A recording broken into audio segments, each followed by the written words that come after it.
Peggy 18.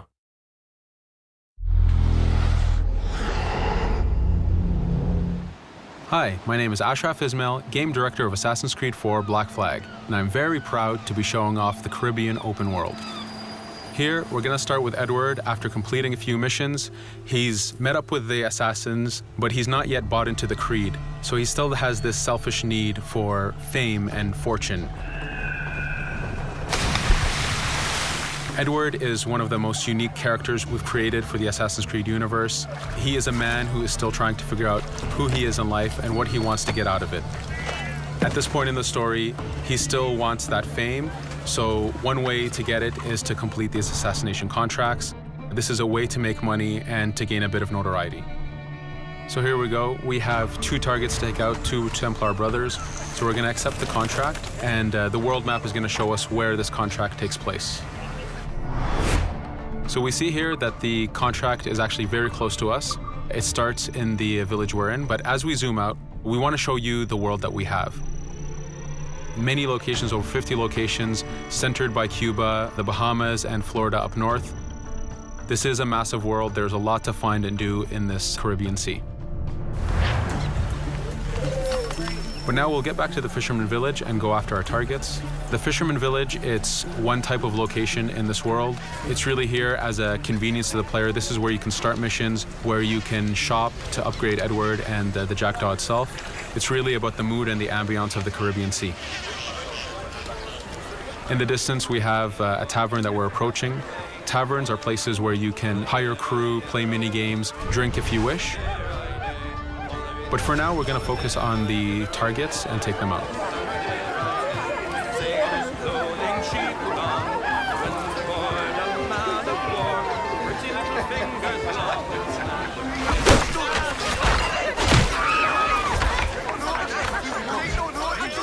Now that we've taken out one brother, the other one's going to bolt.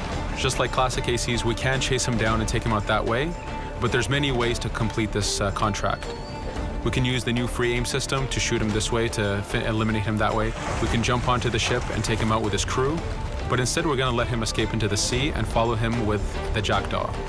This is your ship. This is the second main character of the game. You're going to have to customize and upgrade the ship as you go on this journey with Edward.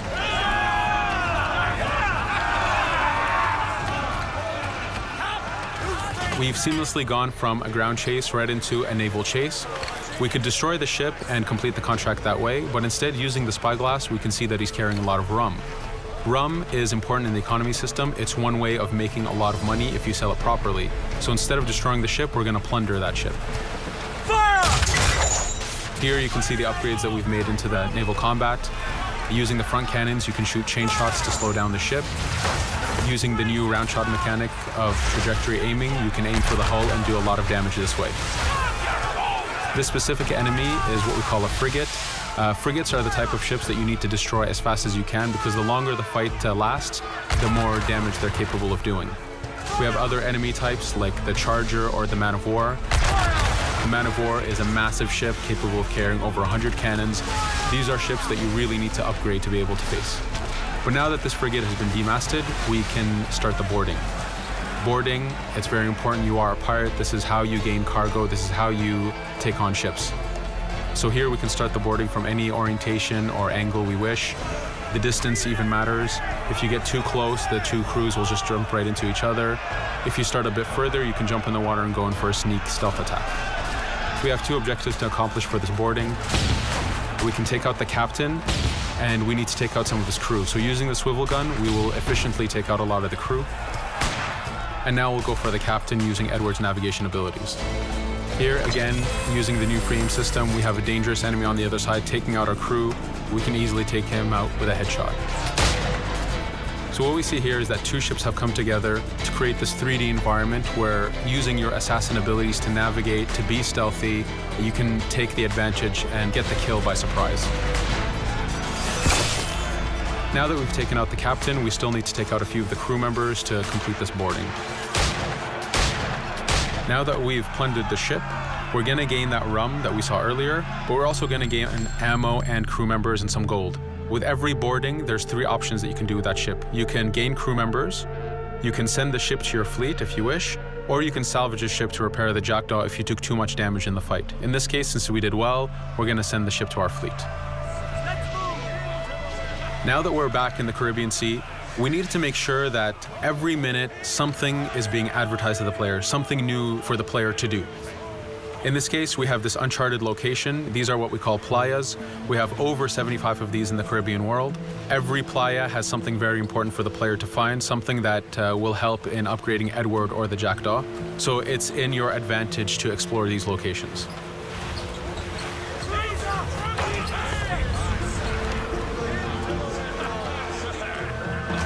Again, for us, seamlessness is very important. We needed to be able to explore this Caribbean world without having too much interruption in the action. So being able to just let go of the wheel anywhere we want, jump into the water, and swim over to that location. This is very important for the mood and the immersiveness of this Caribbean open world.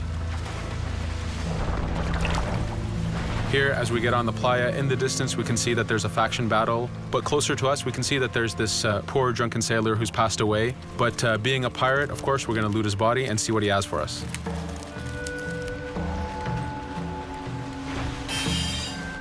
So we found a treasure map. This treasure map is asking us to go to an island called Misteriosa.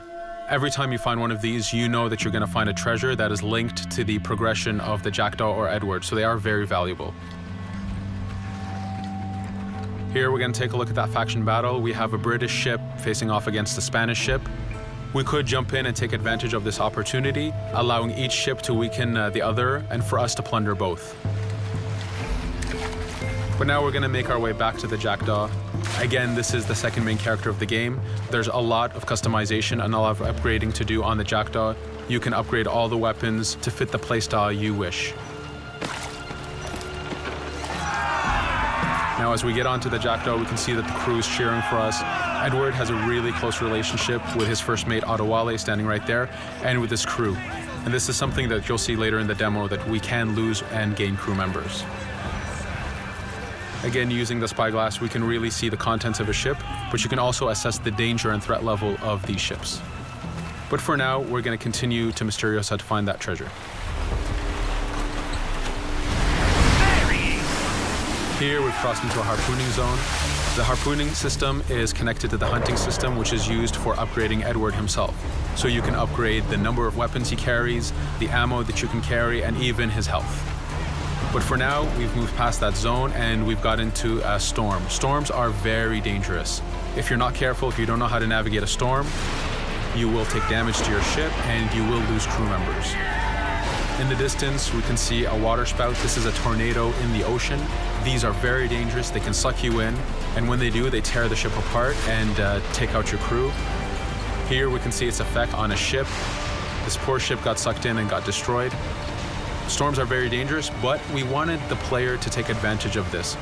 When you've mastered a storm, when you know how these systems work, you can pull enemies into a storm and let the storm do damage for you. So there is a strategic element to using a storm in the world.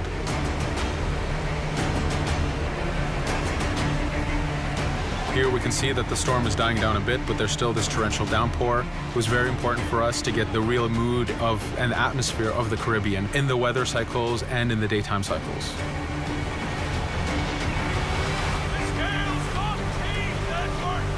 But here, since we've survived the storm, did pretty well, let's order our crew to sing. Sea shanties are a part of this game. It's a collectible that you can find in the world. So the more you find, the bigger playlist you have for your crew. But for now, we've made it to Misteriosa. So again, we're going to seamlessly get off our ship and explore this location. Misteriosa is a Mayan ruin. Mayan ruins are heavy with stealth and navigation capacities. There's a lot of treasures and hidden discoveries to be found in these locations.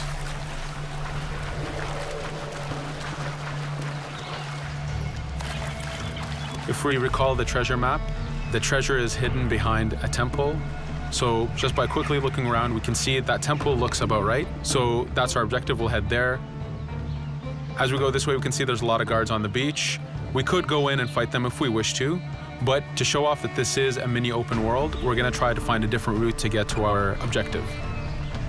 Here, we've seen a guard. We don't want to alert him, and we don't want to alert the guards on the beach, so we're going to use our stealth ability to take him out silently.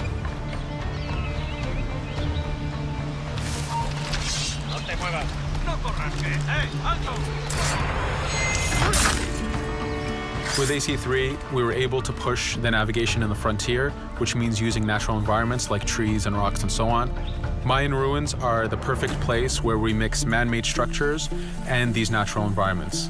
So you really get to feel how far the navigation abilities of the assassin have come since the original game. In the distance there, we can see another part of the island being blocked off by a patrol of guards.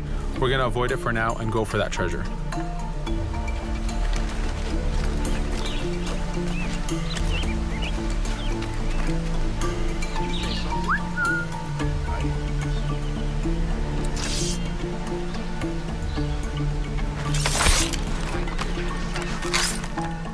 It's important for us to be able to give the players new tools, specifically for stealth. In this case, we have the blowpipe. Using the berserk darts, you make your enemies go crazy. Effectively, this means that they'll attack anything and everything in sight, including their own friends, animals, or Edward if he was in the way. So you do have to be careful with how you use it. But now that we've caused a distraction, if we happen to fall down there, at least there's already a bit of damage done for us. But using our navigation skills, we're able to get past that area without any trouble. There in the distance, you can see the jackdaw placed exactly where you left it when you got onto this location. It's really important for us to show the beauty of this Caribbean world. The Caribbean has some amazing vistas, and we pushed ourselves to replicate this in the game.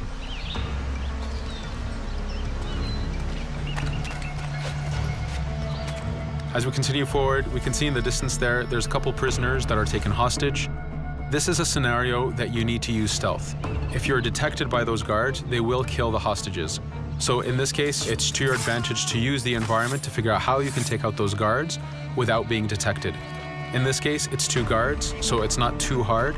There are other scenarios where you have more guards and you have to figure out how you can take all of them out at the same time.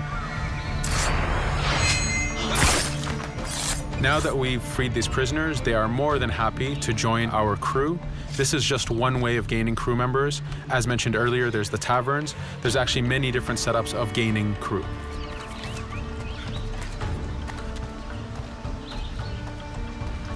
Here, we're going to go back to the treasure map. We can see that the treasure is actually behind the temple near a fountain. So if we just look around, we can see that it's around here.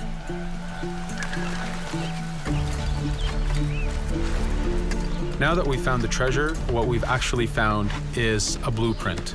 Blueprints are incredibly valuable for the upgrading of the jackdaw. This is how you can upgrade the biggest and most devastating upgrades of the ship.